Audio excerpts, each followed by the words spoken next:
Hey, hey, hey.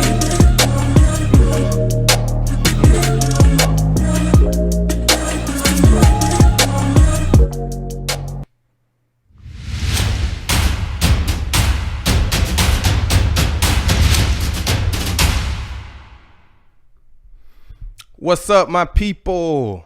Man, I just love to start the show off with that vibe, man. It just kind of sets the mood, man. We laid back, we chilling, we kicking.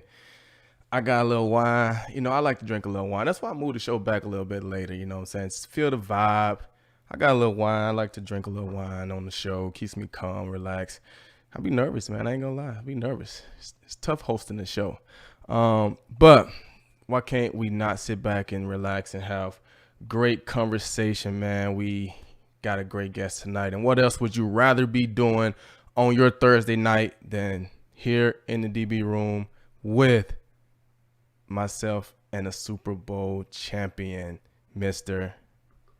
Tyrann Mathieu. Okay. But I'm Glover Quinn. I'm your host here in the DB room. I'm a retired former Pro Bowl defensive back. I always have to throw that Pro Bowl in there. Sometimes people forget when you don't play, so sometimes I have to throw that in there. But tonight we got a good show, man. We got Super Bowl champ Tyrann Mathieu in the building. You already saw him. He's here. He's ready.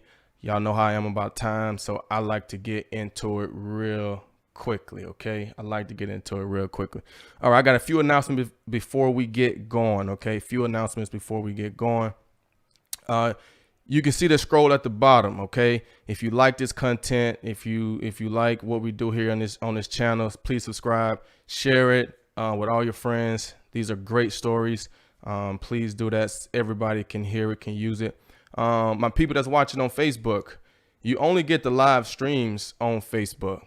On the channel, there's other football content. I teach football. I talk coverages. I break down film, I break down plays, interceptions, why big plays happen, go over coverages, all types of stuff. So if you just want to learn more about football, subscribe to the channel, okay? I also teach some good lessons. I got a lot of good stories on there, okay? Secondly, I do fan questions. I know a lot of people have been asking about that. I do fan questions, and this is how it works, okay? So you follow the DB Room on Instagram, okay? Or you can like this Facebook page, whichever one you're watching. Once I post the next guest, then you send in a question, right? Send it to the DM, comment, whatever you want to do. If your question is chosen, I send you a signed picture from me thanking you for participating and being a part of the show. The kicker is I only announce the winner on the show, so you got to watch the show to see if you won, okay? That's the kicker of it, okay? So do that. That's how that works. That's enough for that. Now let's cut to the show.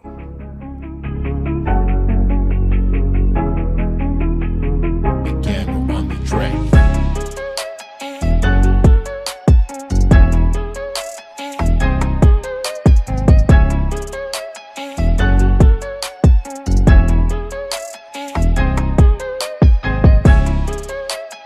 Steps up into the pocket, and that ball is intercepted. Here's Tyrann Mathieu. And downfield it goes. It's picked off by Mathieu.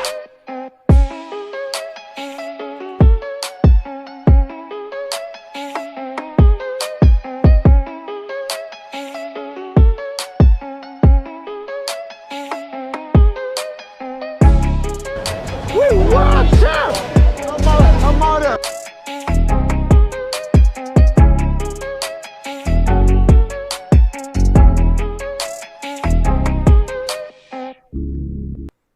Wow, that was incredible, man. Some great plays. My friends, tonight we got a real treat in the building, like I've said. Incredible football player, incredible person, incredible story. It's going to be an incredible night.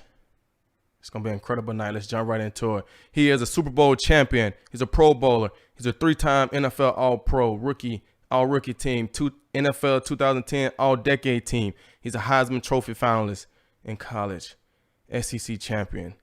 Chuck Bednarik Award. For guys that don't know what that is the best defensive player in college football award. SEC Defensive Player of the Year consensus All-American, first team All SEC. Guys, please help me welcome Tyrann Mathieu to the DB World.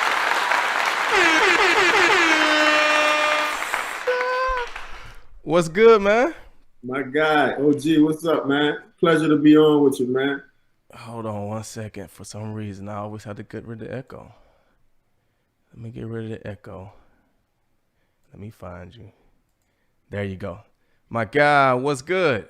I'm good, man. Blessed, man. Blessed. Making the most of it. You are truly blessed, man, and it's incredible. It's incredible. It is incredible, and we're gonna talk about all of it. But obviously, this world is in a crazy state right now, man, with this quarantine, this COVID. I mean, you guys are getting ready. Heck, who knows, with training camp coming up next week. How have you been doing this COVID, man, dealing with the quarantine and all that good stuff? Well, I thought really, truly, I thought it was a blessing in disguise, man. Spend some more time with family. I think anytime anything, drastic like that happens in the world, it just makes you appreciate your loved ones and, the people you're closest to. So I'm really grateful for that perspective. I really feel like this time too, bro, really giving me the chance to do more with my foundation. You know what I mean? Aside from just the COVID, but even with, social injustice, I just feel like I've been able to kind of have some time that I wouldn't normally have to kind of take a step forward, with that. But I'm most definitely hoping we could play some football at the back end of this year, man. Man, I know we all hoping that, man, but it's incredible what you're doing. We're gonna talk about your foundation a little later on, man. That's a great thing, man. And I know as players, we always appreciate that time, man. I mean, the off season seemed like it go by so fast, especially if obviously you play in the Super Bowl. You get one less month, you get a month and a half maybe, and it's right back to OTAs and all that stuff. So I know you're excited about that extra time, and especially being a vet. I mean, hey man, get that extra time at the crib, man. But like I said, I always like to respect time, man. I told you I try to get you out of here within an hour, but we got a lot to dig into, man. We got a lot to dig into. So I'm gonna go ahead and jump right into it, man. I always have to say this before we get going, man. I do these shows to educate, to motivate, to inspire. That is why I do this, man. We all have unique backgrounds and stories that make us who we are. You know what I'm saying? A lot of people just know us as players and what we do on the field, and that's what they become to love. But I feel like we're people too, man, and it's so much more to us than just what we do on the field. We have a journey, we have a story, and I like for us to put that out there, man. There's no better person that can tell your story than you. I truly believe that. So you have an incredible story, and I know somebody can learn from it. So we're going to jump right into it, man. We don't want to waste any more time. I always say this. I feel like who we are as adults stem from how we were raised, man. So every time I do an interview, I have to start with how you grew up, and you grew up obviously right there in the city of New Orleans. Tell me about what it was like for you growing up as a kid. Yeah, I'd probably say, it's just like any other, any inner city, in America. It has its own challenges. It's tough. Not that many opportunities, not that many things that we could really look forward to or really look up to. Feel like really sports, gave that to me. Not only did it give me hope and gave me, a sense of an opportunity, but, it brought me closer with some of my coaches, some of my teammates. Was really able to teach me some real life lessons that I still apply, to this day. But I think, being raised with my grandparents and, having that experience and, even when I moved when I was 5 with my adopted parents, I feel like that experience too really helped me become who I am today. I'd probably say without that experience, I wouldn't have been playing football. I wouldn't have been playing any sports. And so, I always look back on that, and I'm grateful for it.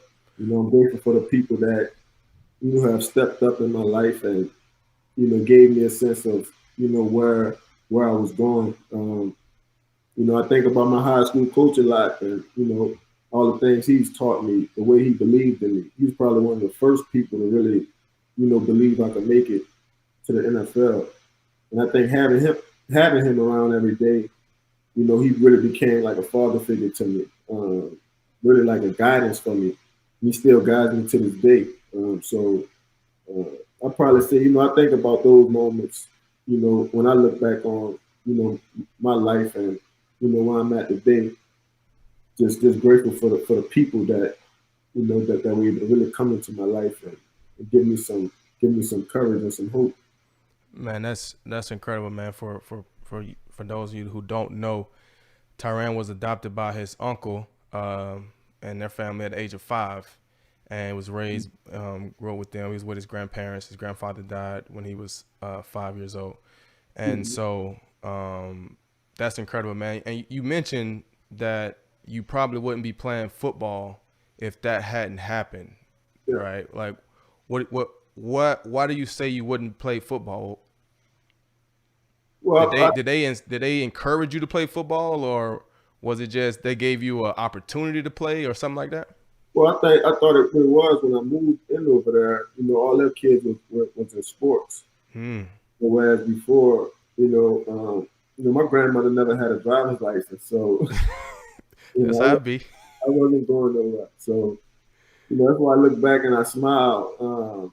I really wish my grandmother was here because she probably made a lot of people say I made some great decisions in my life, but I probably tell her my grandmother made the greatest decision. When she gave me the opportunity to go, really find out who I was as a young boy. Man, that's incredible. So, at what age did you start playing football? 5, 6. 5, 6. Okay. Because that's that age. Like I said, out here in Texas, man. I live in Houston. Out here in Texas, they start early. My kids, I say this all the time. They want to play, and so I always ask guys when they started playing because that has a lot, obviously, to do with their journey. Some guys been playing later, some guys started early, but for you, you started at 5 and you went on through. I mean, I looked at some of your high school stuff. You went to major high school in New Orleans, and you talked about your coaches. You know what I'm saying, and them being very instrumental in your career and your life. You know what I'm saying. Talk to me about playing high school football. I don't know. I'm from Mississippi. I don't know what Louisiana high school football is like. You know what I'm saying? Louisiana. Talk to me about Louisiana high school football, man. Probably underrated. Especially when you compare it to Florida and Texas and Cali, even Virginia. They put out great talent. I feel like Louisiana is probably one of the more underrated states. We got some legit talent. It's legit skill. Now, whether or not these young men have the right guidance or the right coaches around them, that's a whole other argument. But the talent is there. Is there? Absolutely. So it's not just guys like Leonard Fournette. It's like 10 other Leonard Fournettes in New Orleans. They just big country strong. They didn't break through. So, but yeah, man, we get it on down here. No doubt. That's cool, man. That's cool. So I see you didn't play basketball. You was a track guy though. I see that. You know what I'm saying? Just going through your stuff. You was also a 4-star recruit. Okay. Number 13 corner in the nation. You chose LSU. Who else was in the running, and what went into that decision for you to choose LSU? Well, I feel like LSU was the best choice for me. The first school I had ever went to was Tennessee, and in my mind, I was the best cornerback. I was the best cornerback in America. I felt like, but I don't think the Kiffin family really saw me as that. I was 5'9". I wasn't that big, and so I had that mark on me. I thought when I went to the LSU camp, I was once again able to perform against some of the best players in the country, and once again I did what I was supposed to do. And I thought LSU was the school that really believed in me. They gave me a scholarship that night, and so for me, it was no hesitation. I had schools like Tulane and Southern Miss, Miami, Ohio, Florida International. I had schools on that level, but LSU was like a clear-cut better choice for me. And what's crazy was when I committed, to LSU, I didn't even because I wasn't that kind of dude in high school. Like I truly lived my life day by day. Even though I had dreams of making it, I never really thought about it. I never really thought it was possible. So I never was in the rankings. I never was into who was the best player in the like. I just didn't care. And but once I committed to LSU, I realized I committed to defensive back room. They had like 6 other 5-stars. I was like, oh, how am I gonna play over there? But I figured it out. That you did. I mean, LSU has been in the conversation as DBU. Obviously, you guys have a lot of great players come out of there, man. A lot of great talent at LSU. So you get to LSU, you make an immediate impact as a freshman. You know what I'm saying? You come in, you do something, and you're balling as a freshman, right? But then you come back sophomore year, and you put on an absolute clinic. And I think that's when I first noticed you. I think I was already in the league at the time, but just watching, obviously, I'm from down there, so I was an SEC fan. So just watching SEC football, LSU, you guys playing on TV, I was seeing all the plays, man. Let's look at some of these numbers. 77 tackles, 1.5 sacks, 5 forced fumbles, 4 fumble recoveries, 2 of them for touchdown, 2 interceptions, 2 punt returns for a touchdown. Like, just an incredible year. Went on to win the Chuck McNary that year, Heisman finalist that year. Talk to me about what clicked that season. Like, what did you feel that season, and why were you able to play at such a high level in such a major conference like that? Well, I thought, I've always really leaned on, my preparation and, how I prepare. And I probably go back to high school and, having my coach, my mentor, Dale Lee. And, I didn't always take practice serious. I knew I was one of the best players, in my area. I never really took it serious. And so for me, I've had a couple experiences where I've been humbled enough in high school to where, I just never forget those moments. And so for me, I've always leaned on my preparation and how I practice. And, most of my teammates will probably tell you that, I'm much better in practice than I'm in the game. Like I'm legit. Like I'm the guy to get everybody up and going each and every day. And I love it. And so for me, I work really hard in practice. I always listen to my coaches, and I think that's really plays a part in why I'm able to play so many different positions. I just, anytime coach get in front of the room, I just think he's talking to me, whether it's bad or good. And I take it personal. I have a lot of pride in it. And so, but I lean on my preparation, man. I try my best to practice as hard as I can. I want to strain in practice. I want to test who I am in practice. That way, by the time the game shows up or anytime I get in front of an opponent, I'm not scared. I'm not nervous. Like it's more about what I can do versus, what they can do. And so I just always leaned on my preparation and, trying to be that before I'm able to even, perform on game day. That is so critical that you said that, because, like I said, I have 3 boys, and I harp on them about practice, about working, and I tell them all the time, you won't make a play in the game that you don't try and practice. You have to test yourself. You have to push yourself. The game should be easy. Right. Practice is where you should leave scratching your head like, dang, man, I couldn't make that play today. Like, heck, man, I got to do something. I got to make that play. That's where you should leave feeling bad. The games, that's the fun part, man. That's where we have a lot of fun, man. So we can definitely see that your preparation and what you do. I've seen that from numerous players talking about you, about how you practice, how you love to practice. And you see that a lot from the great DBs or the great players in general. They just practice. But I've never been to an LSU game. I drive down 10 or 12, whatever it is, through Baton Rouge all the time from Houston to Mississippi, going back home. I've watched a bunch of y'all games. Some stadiums be rocking. LSU is one of those stadiums.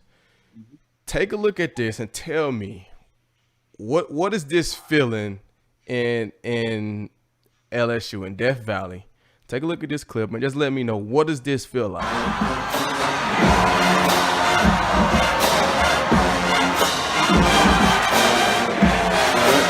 That's why you go to LSU.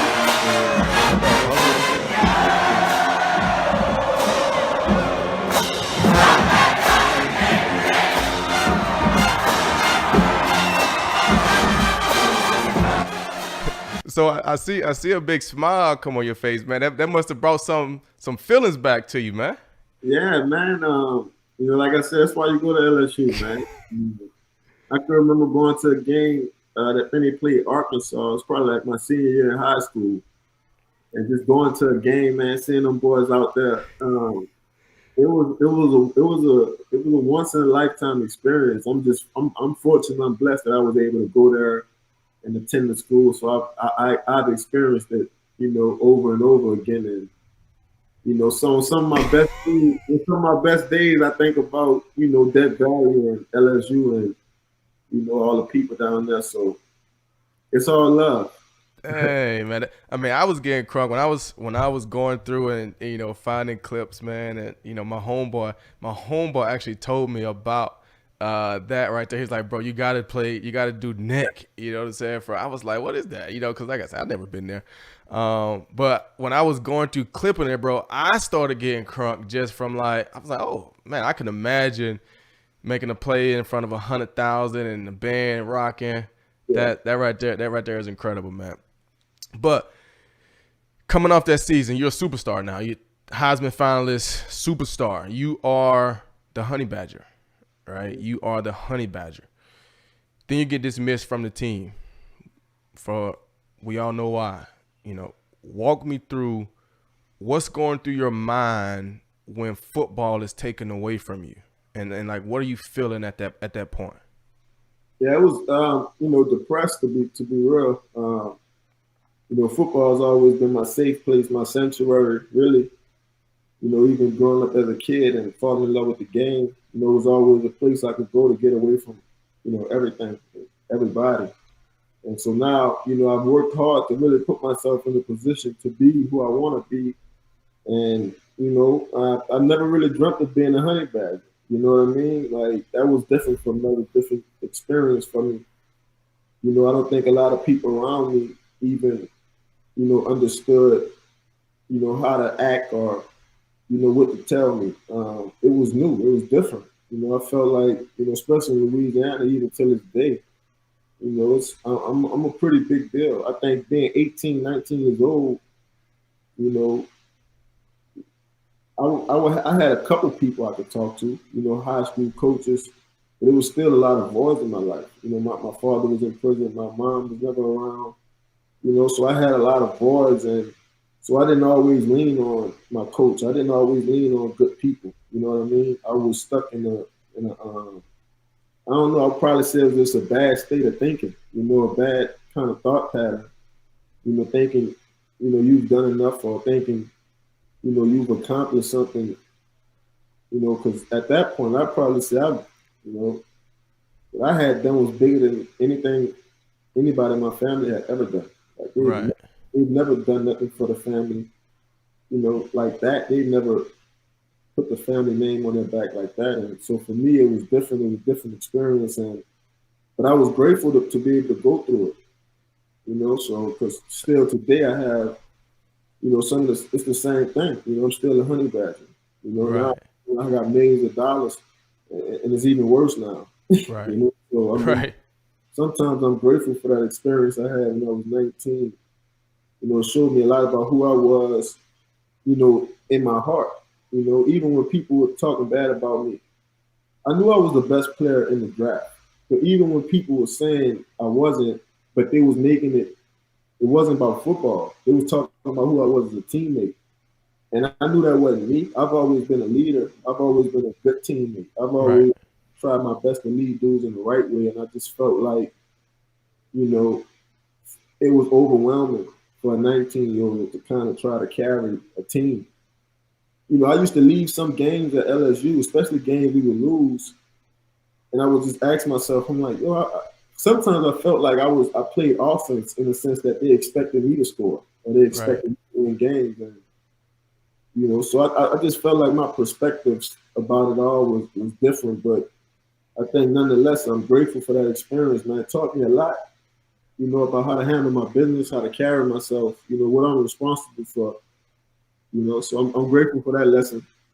Man, From that right there is so incredible that you say that, man, because I think, you know, especially nowadays with this social media era, man, you have so many young kids who are stars that, you know, become superstars at a super young age, man, and the world, everybody's watching them, and, you know, being able to handle that, man, that has to be pressure, obviously, like you said, man, just trying to separate who I am as a person and honey badger, or, you know, who I am as a person and whatever this superstar nickname that people know me as on the field. Like you said, having different voices in your life and different things that you deal with and putting a team, like, man, that is a ton of pressure, bro. And it's amazing that you did what you did, man, and you bounced back. And so you going through, you know, you went through rehab, all these different things. You missed your junior season. Was there any thought that you wouldn't get a chance to go to the league? Yeah, probably for a moment, especially, you know, once I got arrested.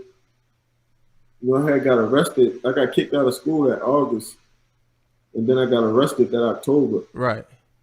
And so right then and there, I'm like, you know, doing, you know, I just, you know, I'm having bad luck right now. I didn't think anything was possible. I actually had some people in my family tell me I should go get a regular job, and I'm glad I never listened to those.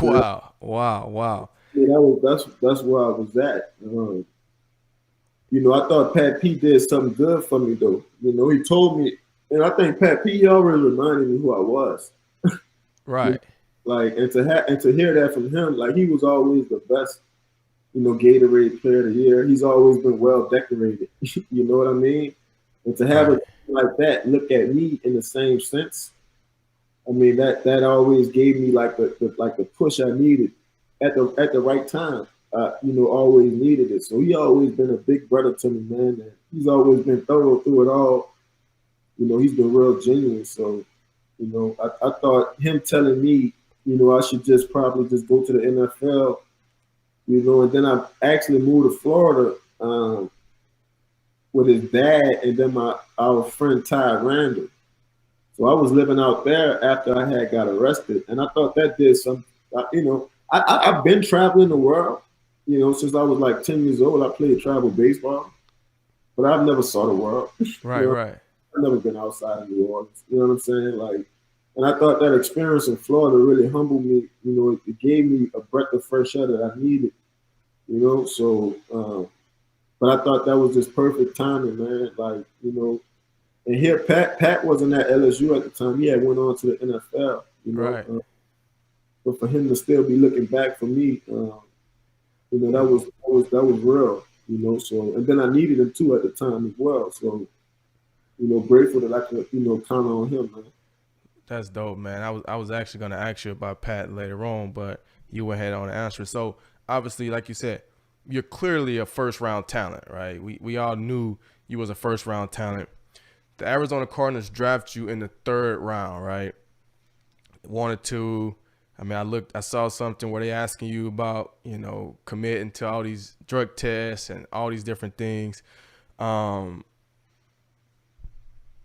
Patrick Peterson been a huge part, speaking highly of you. Talk to me about, was it more about proving Arizona right and giving and them giving you a chance, or and proving Pat right for speaking up on you, or did you have a chip on your shoulder to prove to people wrong that didn't give you a chance? Now I just had to prove to myself, man, that I can really do it, and I can do it consistently too. You know, so I probably say there's been a lot of people who, like I said, you know, stepped in and helped me out. I think right then and there it was on me though, you know, to really to take heed to all the lessons I've learned and to take heed to the experiences I've had, to put it all together, you know, to try my best to turn the corner. You know, I had my first son too, Noah, around that time.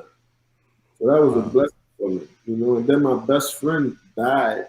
He got killed that December before I got drafted. So, Wow. you know, like who I used to be, I knew I didn't want to go back to that because like I had my homeboy just got killed, and it was like like real life was starting to like really put itself on my wall, to where I had to see it every day. And so for me, I had to just commit to doing something for somebody other than me. So I'm grateful I had Lenore, and then I had the opportunity too to do what I really like to do for a living. That's play ball. So Right. like I said, that's always been my sanctuary. Man. That's always been my safe place. And when people told me I wasn't good enough, or and this one wasn't that for me, or and this went wrong for me, I always went to the football field and I was the greatest. You Right. know, and so it helped to do something for my spirit. That's why I tell people that's why I play football. I was actually a better baseball player. Really? And still some days I still have regrets about not like every time somebody good in baseball, I always regret not playing it. Like the baseball coach used to cry to me to stop playing football. Wow. Even What? back then, I don't think they really understood what football did for me. It really gave me a sense of who I am, gave me a sense of belonging, you know, Right. family, it gave me something to like fight for, to die for. And Right. I think that's why I'm half of the player I am. Man, I definitely feel like Tyrann. Tyrann.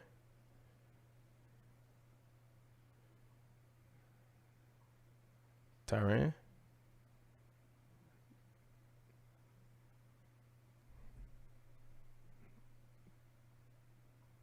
Tyrann.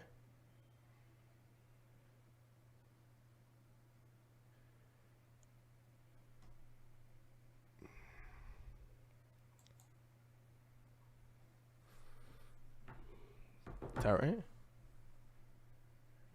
Oh yeah, yeah, yeah. There you go. I was about you had I can't. Oh, there I go. there you go. It like froze up. My bad. Oh, you good. You Nah. good. You good. But no, man, that right there is crazy, man. Like I didn't even know you was a baseball player like that. What position you play? I played shortstop, man.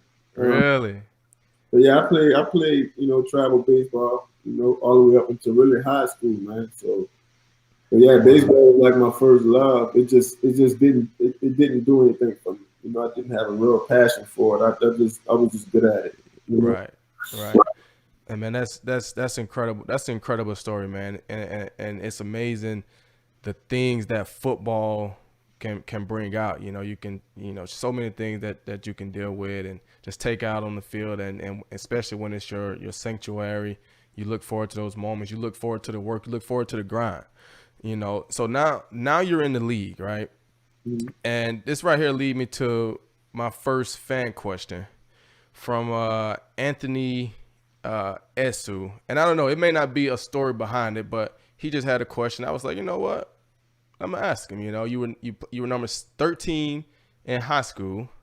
You were number 7, obviously I ain't gonna say obviously, but that's seem like the major DB number at LSU is number 7. But then you get to the NFL and you wear number 32. So he just wanted to know, why do you play with the number 32 on your back? Oh, I got number 32. That's from my grandmother. She used to live in the Fifth Ward, New Orleans, and so that's kind of how I did that. The 3 plus the 2 equals the 5. Felt like the Fifth Ward, obviously, a lot of my roots are there as well. Growing up there with my grandparents, my grandmother, my grandfather, but I felt like I had represented the 7th Ward, which Right. a lot of my family, from the 7th Ward in New Orleans, and my father's from there. I went to high school down there. I, played park ball down there. Did a little dirt down there. But I felt like I had represented for the 7th Ward in college. When I Right. picked the 7th. So I felt like it was time to step into a new phase and pay homage to my grandmother and because she meant a lot to me. She's done a lot to me. And, I think as long as I'm out there, on the football field, and I'm looking down at 32, and people may not know what it means, but at least if I know what it means, it's giving me strength. Even as I'm playing through these games, I feel like my grandmother with me. So yeah, that's why I got 32. Dude, that's dope. I mean, I didn't know that. So shout out to Anthony Esu for asking that question. That's a dope story, man. Because obviously, numbers for players, numbers mean a lot. And a lot of times you see the top DBs, they'll go with the 21s or the 24s or the I guess sexy looking numbers or whatever. But to come out in 32 and to you have that meaning behind it, that's huge, man. I like that, bro. I like that. That was dope, man. It was dope. Let me timestamp that. It's 8:36, man. I'm gonna have to put that out there, man. That's a cool story, man. That's the stuff that I like to hear, man. So now you're in the league, right? You in Arizona, your rookie season. Check out this clip right here, man. It's always special, man. Check out this clip. Just tell me, what did this moment, you miss your senior, your junior year. Tell me what this moment meant to you. 3rd and 10, Breeze with time going deep, and it's intercepted by Tyrann Mathieu. His first NFL interception. And back at home in New Orleans. What a ball skill play by the youngster. I mean, you see Drew. This is one Drew's going to want to come back. I mean, Drew just needs to hold on to this play here. I mean, you see the ball high in the air. Lance Moore gets kind of picked off. Tyrann Mathieu. Why was the wrist there in the 3rd round? Ball skills just like that. Tell me what that meant, man. Coming back home to New Orleans, catching your first career pick in the Dome, man. Nah, that was crazy, man. That moment right there, that was for all the people that told me to get a regular job after I got kicked out of LSU. So, I was glad to have that moment back home, man. Everybody who's seen me grow up, they've seen my football life, the ups and the downs, and to kind of see me play my first game, back home, in front of all my people, man. And then to make that play on a Hall of Fame quarterback, that was special too. So I still got that football. Oh, man. Dude, you got to keep all the footballs, bro. I got every football that I ever intercepted, man. And we'll talk about it. We'll talk about some interceptions and some ball skill stuff a little later on, right? So that's an incredible moment, man. I'm glad you had that moment. Like I said, I'm from Mississippi, and I used to love every time going back to the Dome to play because that was the closest that we came to Mississippi. So my fam would always come down. It was always a big game for me every time, we played in New Orleans, man. I remember catching one of my picks in New Orleans in front of my family, man. It's just an incredible feeling. So I know that had to be major for you. Being the Honey Badger in 2011, being out of football, then coming back in 2013 and making a Honey Badger type play in front of your people, man. I know that was an incredible moment. But that season ended, obviously, with an ACL injury, right? And then you end up coming back, and then in 2015, I thought you was having probably a DPOY type of year in 2015. And, you end up turning your ACL again at the end of that season. What's going through your mind at that moment, right? You done had 2 ACL tears. Now you rehabbing again. What's going through your mind? Shit, man, I was about to retire, bro. I kid you not, man. I was in a bad space, man. I had never been injured before. Like I said earlier in the show, man. Football is what I was great at. Right. Like I've never been dealt in football.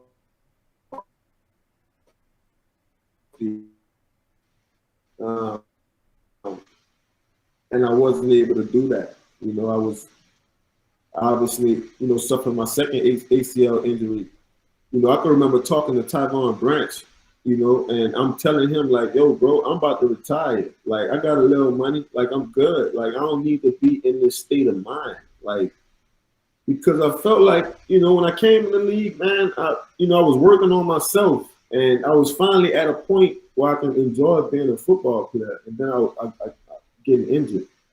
And so my state of thinking was bad. I was depressed, man. I wasn't happy. I wasn't the same player. I didn't walk the same. I didn't talk the same. And but I'm grateful because I had guys like Tyrann Branch around me and Pat P, and they always reminded me of who I was, even when I wasn't that, and struggling to get over these injuries and And, gaining weight and having to play with a knee brace on. It was tough. right, and that will lead to the second question, because I know you probably want to touch on it. Second question is from Abram Hutton. He said, did you have to how did you change your play when you came back from those injuries, playing with the knee braces and stuff like that? How did you feel like you had to change your game? Well, I was just apprehensive, man. I wasn't who I was.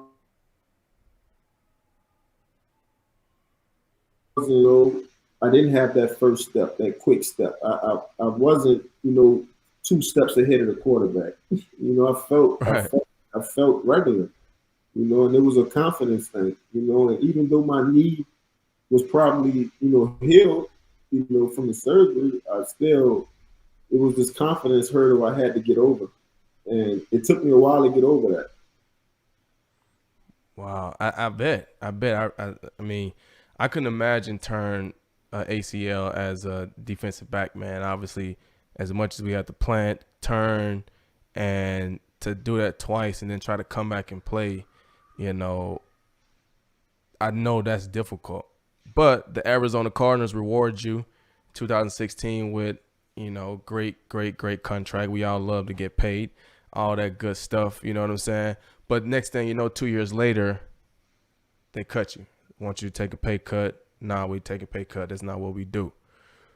Definitely a shot to the ego. I understand that. But did that put a bigger chip on your shoulder now? You know what I'm saying? You just dealing with injury. You trying to work your way back. The team that believed in you seemed like they gave up on you. They released you. Did that put a bigger chip on your shoulder? Well, I already had that chip. I think, what it did, what it showed me was the business side of football. It prepared me for that. Put me on my toes as far as that went.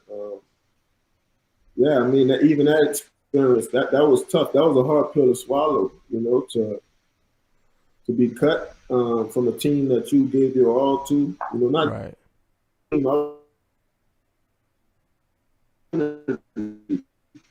I took great pride in the community and being the right kind of person outside of the building. And, I felt like the Cardinals believed in me when they drafted me. And then, a couple of years later, it's like they don't no more.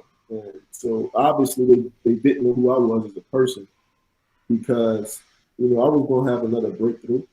Right. But I've been in that situation before where I felt rejected and abandoned. And so, but that wasn't a new emotion for me. Like I said, what it did was taught me the business side of football, to take things serious, to take work serious, to even when I'm not feeling like it, right? To do my job. And so, I thought it showed me that a lot. Man, so we all have those moments, man, and I'm sure you were able to pull back and draw back from some of those early childhood experiences and deal with those emotions, deal with those feelings, and go back into this feeling of, you know what, I'm me, I'm great, because you bet on yourself, right? You bet on yourself. I'm sure you had multiple teams. You signed a 1-year deal with the Houston Texans. 1-year deal. When you sign a 1-year deal in the NFL, you're betting on yourself, right? You hit free agency. Kansas City comes calling. What went into that decision for you?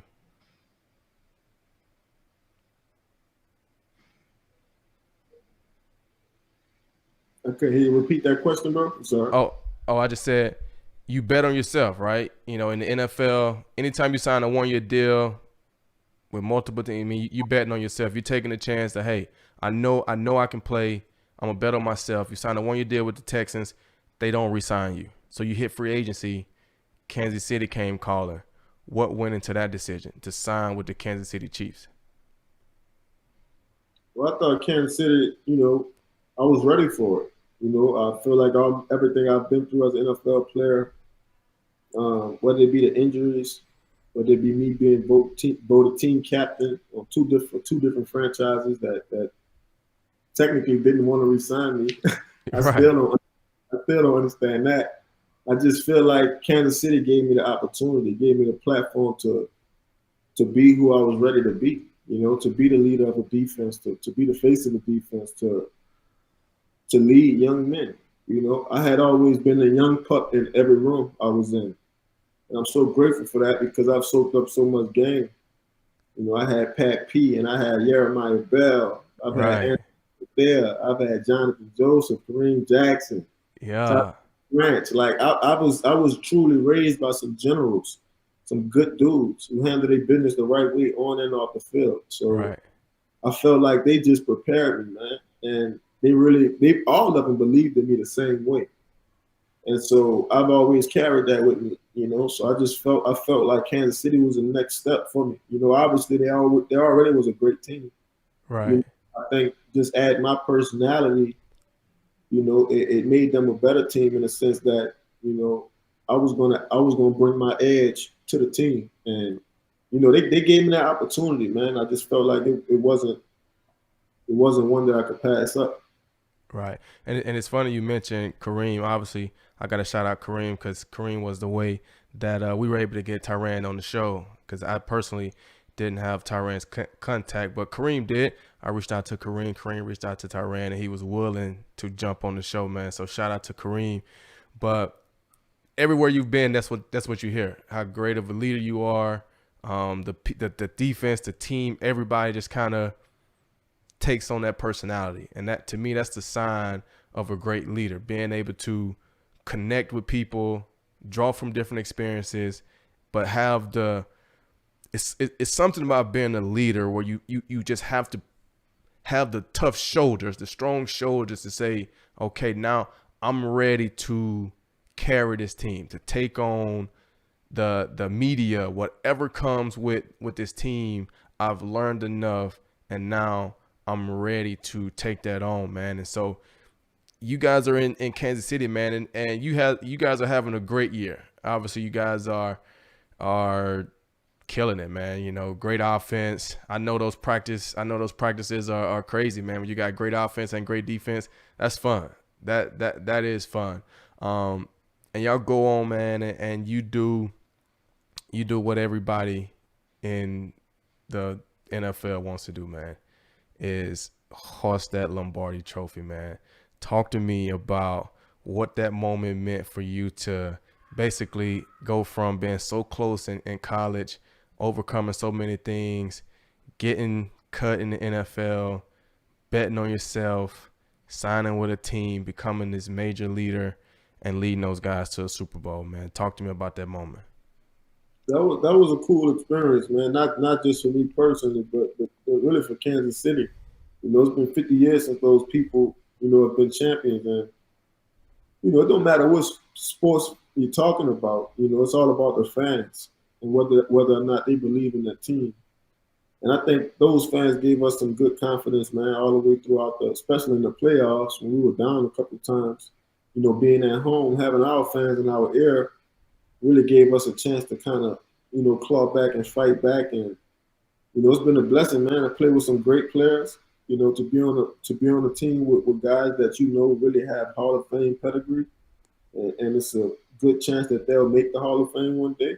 Right, right. I think it I know me personally, it gives me a sense of, you know, extra motivation. And you know, I got to be the right kind of guy. You know, I think, you know, naturally guys around me are setting, you know, great standards for themselves. Whether it be Pat Mahomes or Travis Kelce, you know, all these guys are being great in their own way. And you know, so for me, it's been fun to kind of come in there and fit in with them. You know, I'm not trying to do nothing. I'm not trying to be nothing I'm not. Right. But it's been cool to have all those guys kind of embrace me, man. You know, and still, even a year later, they're still getting to know me. I'm still getting to know them. But at least they know, and at least I know I can count on them. So that's the most important thing when you talk about a team. So I felt And, like it really grew closer as the season went along. You know, we were really able to count on each other. right. And I mean, I know it meant a lot to you, man, to play on a team with a guy like a Patrick Mahomes, man, and then you get voted team MVP, man. Talk about that honor, man. Being voted team MVP in your first year there, bro. Yeah, that was a great honor, man. Big shout out to all my teammates for and my coaches as well. For seeing me, in that light. It ain't always easy to do that. When you're on a team with Patrick Mahomes. So I take great pride in that, man. Like I said, it was fun. Those guys embraced me. They made it comfortable to be who I am. I think Andy Reid, he made it comfortable for me to practice. Not every coach can handle me in practice. Right. I'm too intense sometimes. And whether it's good or bad, I feel like he's allowing me to be myself even in practice. I'm slamming balls. I'm trying to, I'm really trying to, it's a psychological thing, and I'm hoping everybody feels it, and I'm hoping they see it.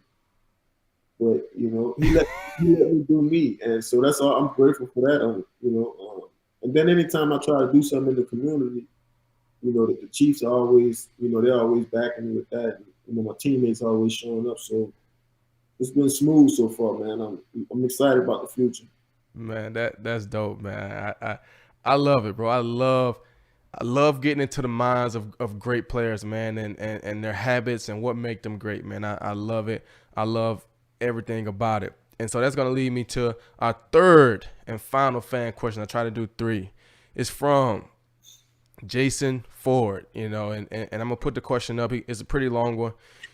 He says certain safeties are ball hawks, always seen to be around the ball, always making plays. You two guys like Ed Reed, Rodney Harrison, Brian Dawkins, Steve Atwater. And his question is, what do you guys think is the biggest reason for the ball skills? Is it more just having real good instincts, or is it all about your preparation, your film study, and identifying like tendencies? I probably say it's all of them. Yeah, you got to really put it. I tell especially young kids, all the time. They ask me how I make a certain play, and I tell them like, "Yo, you gotta see that play in your sleep. That's how I made it." But I mean, you got to really be willing to go that deep, though.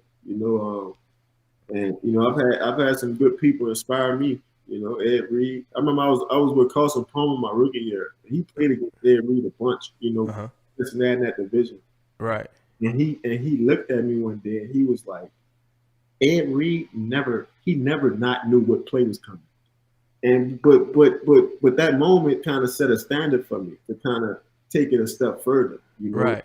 In college and in high school, I strictly relied on instincts. I never really watched that much film. I watched enough tape to where I knew what I was getting in certain formations, but I didn't dive too deep. Right. Really got to the NFL. And I probably say even this past year, having Coach Merritt, Dave Merritt, he was in New York for a while, but he's coached some good dudes, some really good cornerbacks, but he's really added to my game as well. He's added to my toolbox, and like I said, I come from a DB.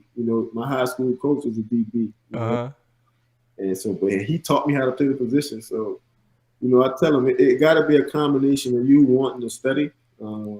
Obviously, you got to have some kind of athletic ability to make these big plays. Right. And I think a lot, we talked about earlier in the show, man, preparing, practicing the right way, training and testing yourself, and not making it easy on yourself in practice. So that way in the game, you don't feel restricted. You don't feel like you can't do nothing. I feel like one day you should show up to the stadium. And it doesn't matter what position you get in. You should feel like you can make a play. Right. I think practice kind of teaches you that, gives you that opportunity, to make those plays. So all you young guys out there that are listening to this, practice is how you are able to do some of those things in the games. Obviously, like you said, it takes ability. You got to have ability. But most of the time, if you're out there playing, you obviously have some type of ability. Push yourself in practice.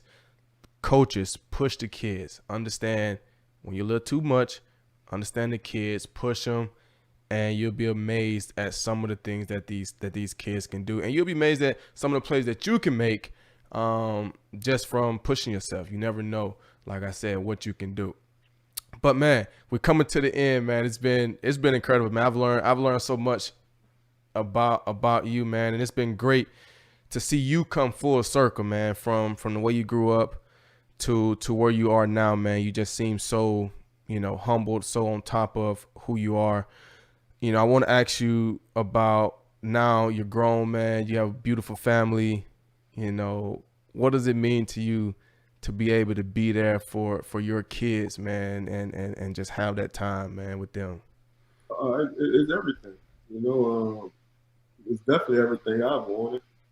To always to have somebody to call, to have somebody I can rely on, I can count on. Somebody that's gonna be there. Unwavering. You know what I mean? And I think that's what I try to be as a dad. Even when I'm not a perfect dad, I know my kids know I love them, and I know they love me. And so, I think having Noah and Tyrann Jr. and now my baby girl, who just stole the show. Like, she's the head honcho now. You know what I mean? Like, it's over for everybody. So, but I think having baby girl, man, is really, I think about my legacy a lot. I think about who I want to be remembered as. You know what I mean? I think about, how people are going to talk about her dad, because I know she's going to love me. And, obviously I want her to be proud of me. So, I'm grateful for my kids, man. They give me a lot of hope, a lot of perspective. And, I'm truly blessed I'm able to kind of provide for them, in the sense of what they want. But constantly just trying to get them love, remind them, who they are, that they're loved. I think that's the biggest thing. Man, I love that, bro, because, sometimes you have these parents, man, that when they get older and become parents, they tend to treat their kids or put their kids through basically the same life that they had as kids, or, my dad wasn't there for me or my mom wasn't there for me. So I'm glad that you taking the step to say, you know what, this is how it was for me as a kid, but this is what I want to be for my kids, man. I think that says a lot about who you are as a person. And obviously we've seen that, and that shows through how you've been able to overcome so many things throughout your career, and then obviously be a Super Bowl champion, man. We mentioned earlier about your foundation. You have your foundation that does a lot. Tell us a little bit about your foundation before I let you go, man. I've taken enough of your time. Nah, man. I started my foundation probably like 4 years ago. And then, I started my foundation just like any other athlete. I put on a couple camps, put on a couple turkey drives, and but I'm really proud of how much my foundation has grown. From just a typical football player's foundation. We do a lot of work in the community. Whether it be tech programs, whether it be, these shift calls with some of these young kids, man, who are violent in their own right, but they really want to turn a corner.